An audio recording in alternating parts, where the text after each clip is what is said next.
Mi invitado fue llevado a una biblioteca en el cielo y dirigido a un libro que tenía el ingrediente faltante que activa todos los otros dones a niveles de la gloria mayor. Lo revelará en breve.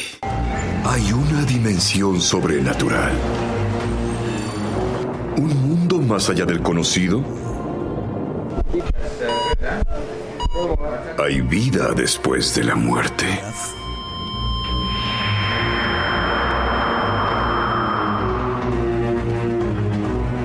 ¿Nuestros sueños pueden contener mensajes del cielo?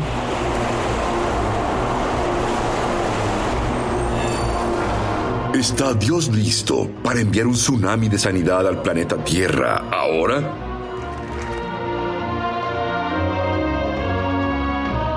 Acompañen a Sid en esta edición de Es Sobrenatural. Bienvenido, nuestro invitado más importante. Espíritu Santo, eres más que bienvenido. Me alegra tanto que tu presencia esté aquí y que sea derramada sobre los televidentes. A los 12 años, Dios llamó a Chris Reed al ministerio. Ahora es el presidente y director de Morning Star Ministries, y su don profético es singular. Chris dice que Dios le reveló qué es lo que frena los dones sobrenaturales en los cristianos. Y Chris nos hablará del gran ángel que lo escoltó hasta la biblioteca en el cielo.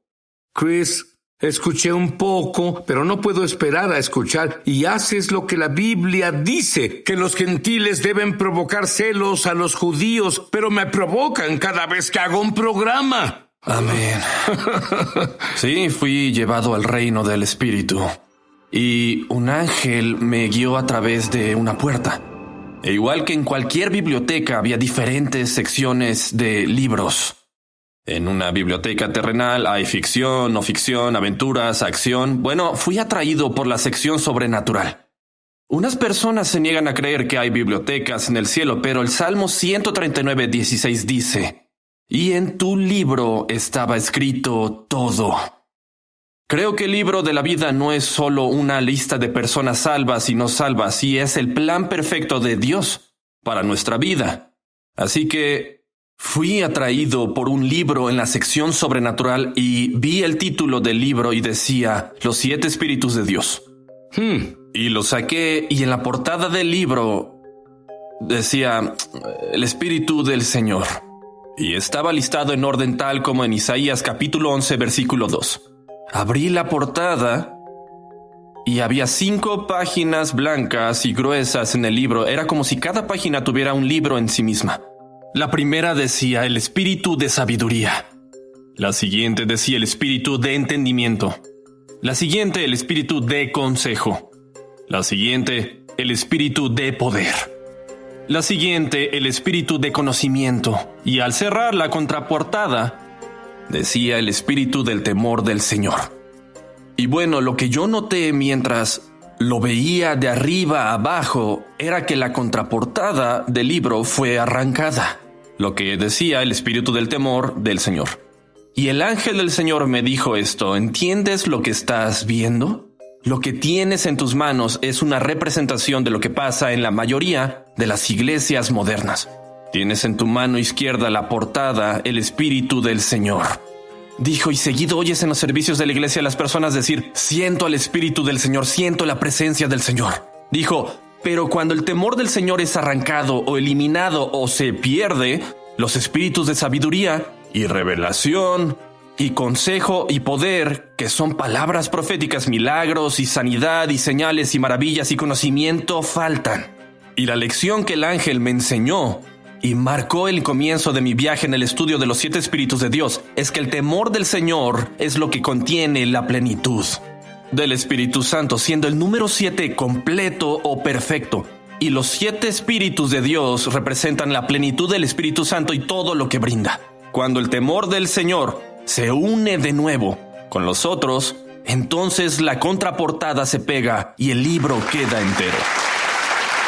¿Sabes qué? Ese es el ingrediente faltante en la iglesia actual. Y adivina qué, la gloria mayor que ya viene. Así es como sabrás que la mayor gloria está aquí. Las personas, sin escuchar a un evangelista, cuando la presencia se derrame, caerán sobre sus rostros arrepentidos porque Dios se acercará tanto a ellos. Ahora, la primera iglesia puso al mundo de cabeza.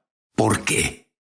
Bueno, Hechos 5 nos ofrece una representación hermosa sobre lo que pasa en la iglesia cuando el temor del Señor se restaura.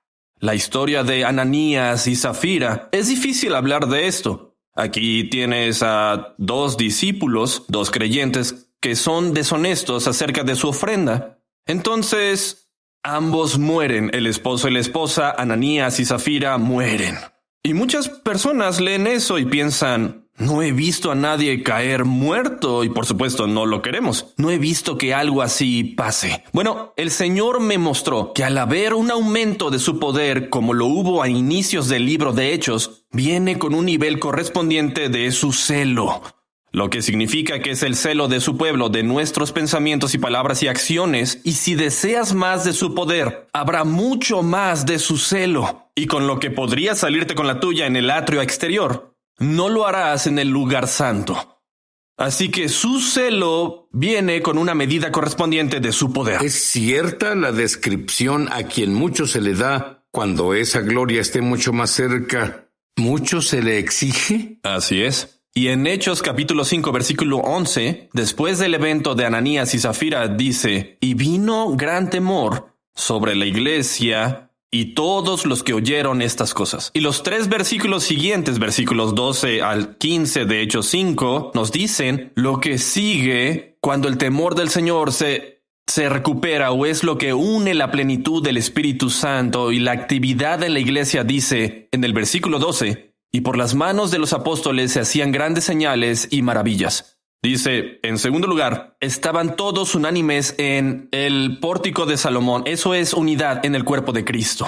La tercera cosa que dice es que el resto de las personas que tal vez no se unieron a la iglesia, dice, temieron y respetaron de nuevo a la iglesia. Significa que el mundo incrédulo respeta y teme de nuevo a la iglesia. Luego, continúa diciendo, las personas sanaban con la sombra de Pedro. Y por último dice, cada vez más creyentes se unían a la iglesia. Así que la clave para que la actividad de la plenitud del Espíritu Santo vuelva a la iglesia, tal como al principio en el libro de los Hechos, el temor del Señor, esa contraportada debe restaurarse. Llegan señales y prodigios. Llega la unidad. Llega el poder de Dios, llega la cosecha de 1,000 millones de almas, la cosecha llega a su plenitud y hasta nuestra sombra misma, Sid, sanará a los enfermos. Y esto es por lo que hemos estado orando y creyendo. Oye, presenciamos el mejor golpe del diablo. Dios está a punto de ocupar el centro del escenario. Cuando regresemos, Chris compartirá su revelación sobre el tabernáculo de Moisés. Esto desencadena el próximo gran cambio de la gloria. Vuelvo enseguida. Ya volvemos a su programa Es Sobrenatural. ¿Sabías que tenemos una escuela de ministerio en español? Entra en el enlace para comenzar tu viaje sobrenatural. En verdad espero verte ahí. Sí, aquí te esperamos. Estamos de regreso a su programa Es Sobrenatural. ¿Qué es el cambio sobrenatural y cómo hacemos para que pase en nuestra vida? Chris.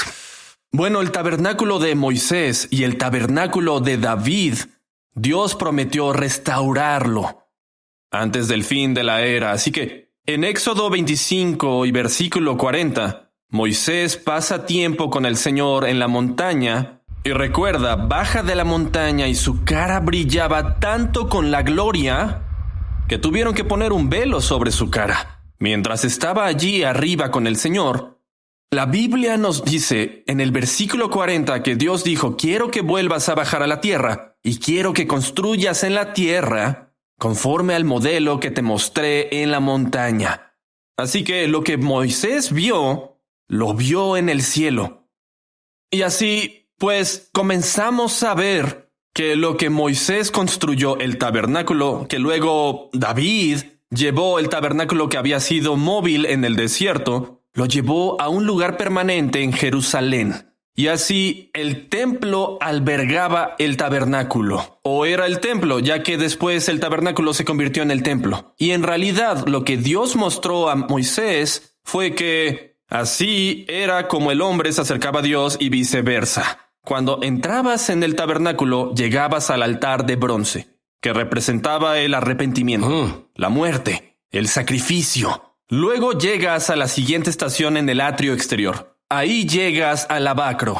Y sabemos que en el bautismo en agua se hace un lavado, una limpieza inicial. Se lava a los nuevos creyentes, pero un lavado continuo es como dice la Escritura, somos lavados por el agua de la palabra. Y la predicación y enseñanza, incluso la lectura de la palabra, tienen un efecto limpiador en nuestra alma. Luego entramos en una segunda dimensión del tabernáculo, conocido como el lugar santo. En el lugar santo vemos a la izquierda, vemos los 7 candelabros de oro, que según Apocalipsis capítulos 1, 2 y 3, representan las 7 iglesias de las que Juan escribió en el libro de Apocalipsis, pero también representan a los 7 espíritus de Dios.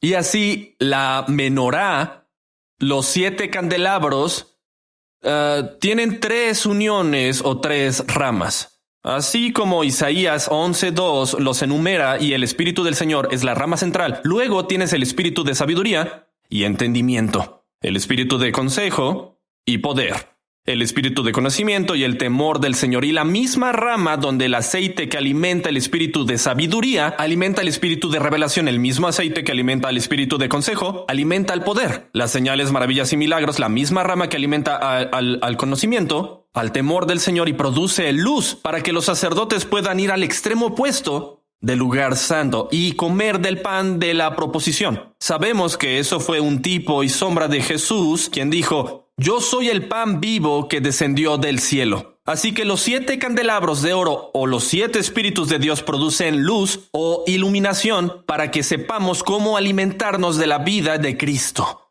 Luego se puso un velo en el tabernáculo de Moisés para separar el lugar santo de la tercera dimensión del tabernáculo, que era el santo de los santos, que contenía el arca del pacto. El arca del pacto tenía un propiciatorio, tenía querubines dorados encima de este, y dentro del arca estaba la vara florecida de Aarón, que simbolizaba lo milagroso. Contenía el maná, que simbolizaba la provisión de Dios, y la ley, que contiene la naturaleza de Dios.